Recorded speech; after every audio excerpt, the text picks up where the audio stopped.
So for today, I will be deriving the present value formula for annuity. We will start by generalizing problems that are related to it. Starting from the present value, which will gain a compound interest for 1 year. We need to keep on subtracting the withdrawal amount with an interest added till we get a 0. W will be kept constant, since this formula is basically what we use to maximize the withdrawal amount given a specific interest rate.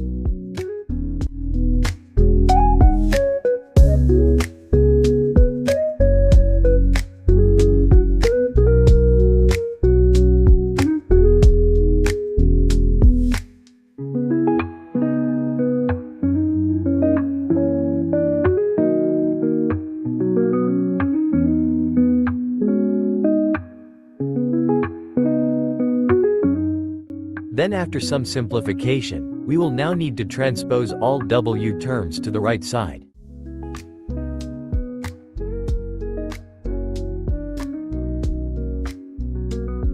Consider the formula for the geometric series, which can be applied to the right-hand side to rewrite it into a more compact expression. Then again, after some simplification, we will finally arrive to the formula by cancelling out the extra 1 plus I. There you go. Thanks for watching.